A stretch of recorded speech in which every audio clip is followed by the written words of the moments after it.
Assalamualaikum warahmatullahi wabarakatuh. Saya Dohan Rizky Adityo, NIM 21041111001995, Prodi Teknik Informatika. Di sini saya akan menjelaskan tentang growth hacking. Langsung saja ke slide berikutnya. Pengertian dari growth hacking sendiri. Growth hacking merupakan suatu teknik marketing yang digunakan oleh perusahaan startup dalam bidang teknologi yang berbasis kemampuan berpikir analitis, berbasis kreativitas, dan metrik sosial. Growth hacking merupakan teknik marketing yang berbasis eksperimen. Istilah growth hacking diambil dari campuran berbagai teknik data engineering, analitik, dan marketing.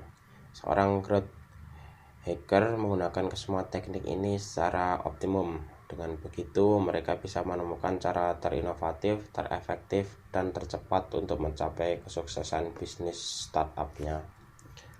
Selanjutnya, growth hacking itu untuk apa? Growth hacking dipakai untuk menentukan cara paling produktif untuk mengembangkan sebuah bisnis. Teknik marketing ini bertujuan untuk mendapatkan publikasi dan menjual produk. Jadi di dalam pengembangan bisnis startup, istilah ini sangat dibutuhkan.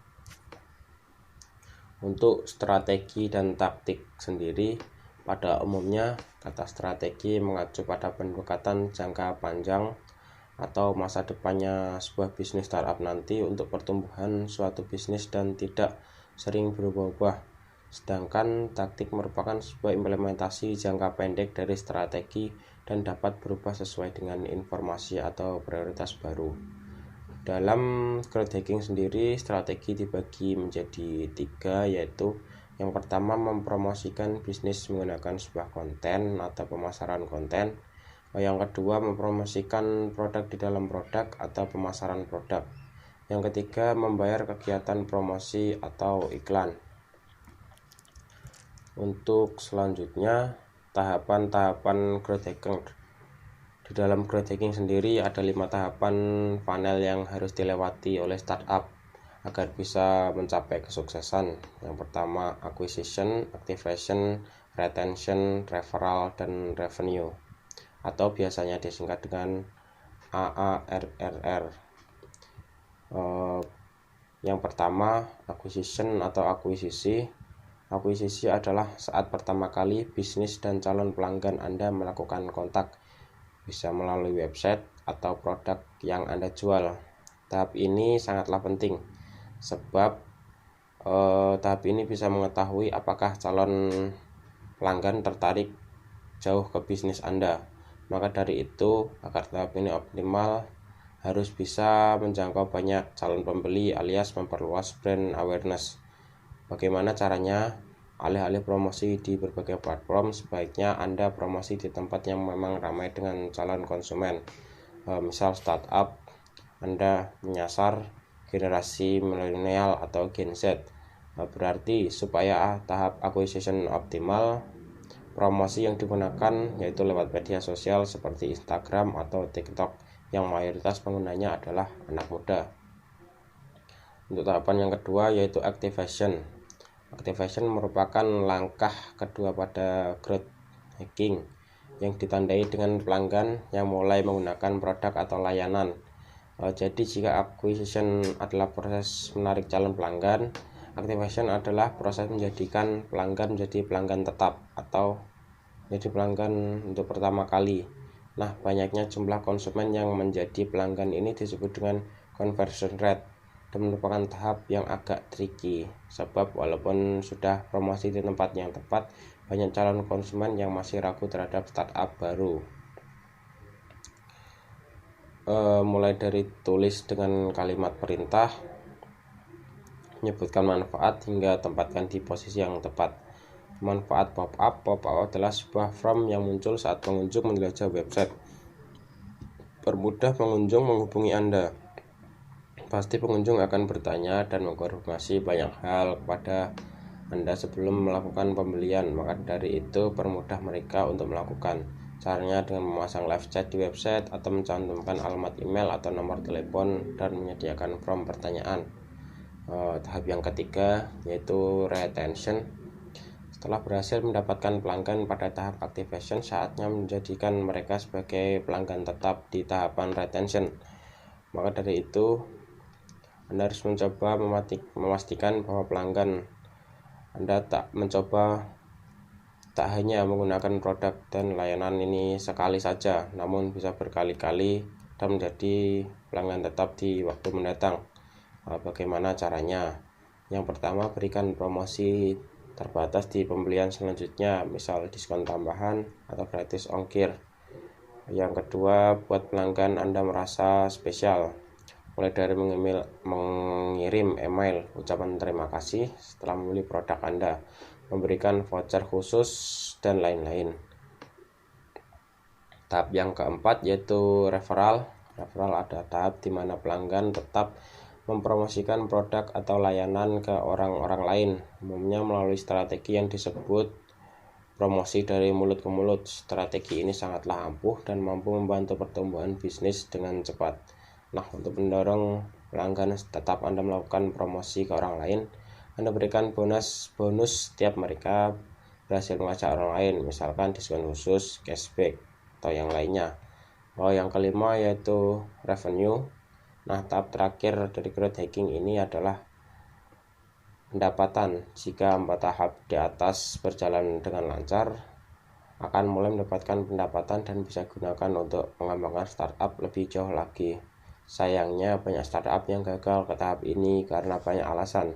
Supaya tidak jatuh ke lubang yang sama, berikut tips meningkatkan revenue yang bisa dicoba. Yang pertama, segera temukan model bisnis yang menguntungkan. Yang kedua, jangan hanya fokus mencari konsumen baru saja, sebab mendapatkan konsumen baru itu lebih butuh biaya yang lebih mahal. Yang ketiga, tawarkan paket langganan tahunan. Yang selanjutnya dalam growth hacking, setelah strategi ada beberapa taktik yang bisa digunakan. Pertama, kembangkan market afiliasi. Afiliasi atau referral membantu konversi leads dengan lebih cepat, sebab rekomendasi dari teman, keluarga, atau kolega lebih jauh bisa dipercaya. Konsumen yang terjaring lewat referral juga punya potensi besar untuk menjadi pelanggan setia. Poin plus lainnya, afiliasi atau referral merupakan strategi paling murah yang tersedia untuk startup. Taktik yang kedua yaitu hadir di acara komunitas. Networking adalah yang harus dilakukan oleh startup manapun.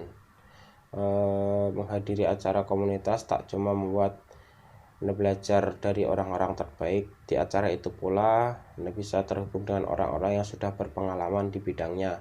Coba belajar dari cerita dan pengalaman mereka, aplikasikan itu semua ke bisnis startup Anda. Selain itu, poin yang lebih bagus lagi adalah acara komunitas juga bisa jadi kesempatan Anda untuk mempromosikan bisnis startup ke audiens yang lebih luas. Yang ketiga, buat website unggulan. Website adalah rumah digital bagi bisnis startup, jadi pastikan punya waktu untuk membuatnya nampak sempurna. Mulai dari layout, warna, sampai navigasi harus berjalan dengan mulus. Membuat website keren memang penting, tapi punya nama domain juga tak kalah pentingnya. Kunci nama domain yang bagus terletak pada ekstensinya. Ada lebih dari 1.200 ekstensi domain yang tersedia. Yang keempat, bangun komunitas di media sosial. Sosial media begitu booming atau ramai saat ini.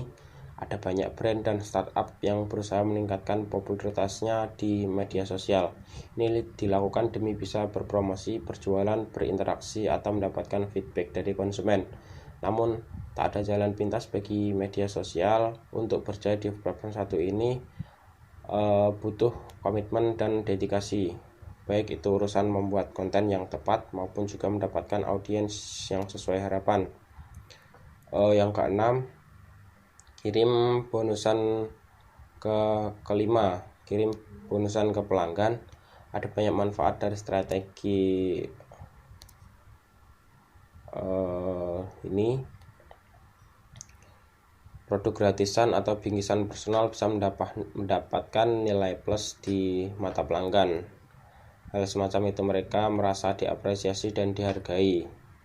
Di samping itu, hadiah yang dikirimkan meninggalkan dampak psikologis positif di pikiran pelanggan. Yang ketujuh atau yang selanjutnya, kerjasama dengan influencer. Kolaborasi dengan influencer adalah taktik growth hacking paling ampuh atau paling sempurna. Influencer tak hanya membantu menjangkau audiens lebih luas, trik yang sama juga dipakai untuk menanamkan rasa percaya calon pelanggan ke brand. Startup yang tak mampu meluangkan budget marketing yang besar bisa memakai strategi ini. Ajak kerjasama influencer yang punya basis massa sesuai dengan target pelanggan. Selanjutnya, manfaatkan tren terbaru. Coba cari tahu soal tren terbaru, misalnya berita industri atau fenomena populer lainnya. Gunakan tren macam itu untuk membuat kampanye yang relevan. Tetap update dengan tren terbaru, itu akan membantu Anda menjangkau audiens yang lebih luas, membuat startup terus diingat, dan membuat Anda meningkatkan penjualan. Yang selanjutnya, manfaat growth hacking.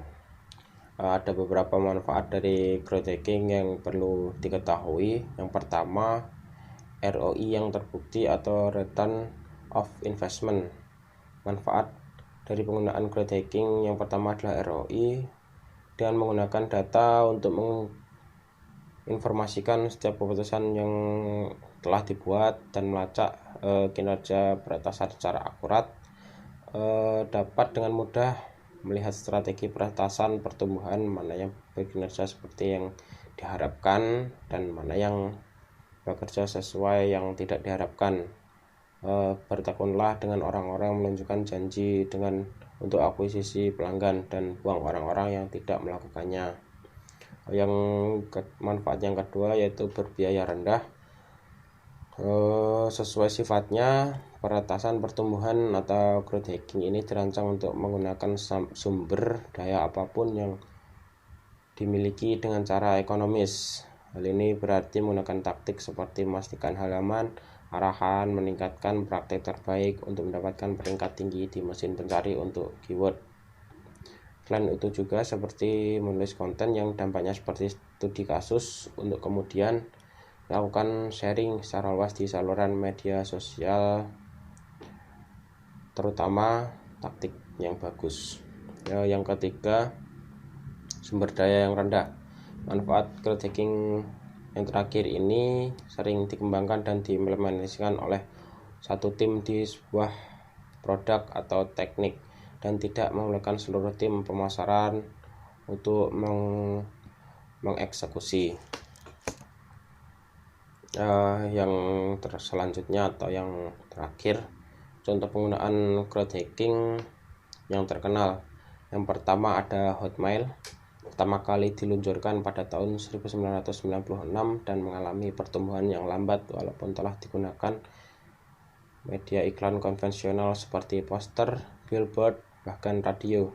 Mereka menemukan data bahwa sebanyak 80% penggunanya berasal dari rekomendasi atau pengguna yang mengurasi tim Topper atau salah satu investornya untuk menaruh kalimat PS I love you, get your free email at Hotmail. Pada awalnya ide tersebut tidak diterima karena faktor etika, namun akhirnya itu dengan membuang I love you dan hasilnya terdapat pertumbuhan eksponensial hingga ada 3.000 pengguna baru setiap hari. Yang selanjutnya, Airbnb.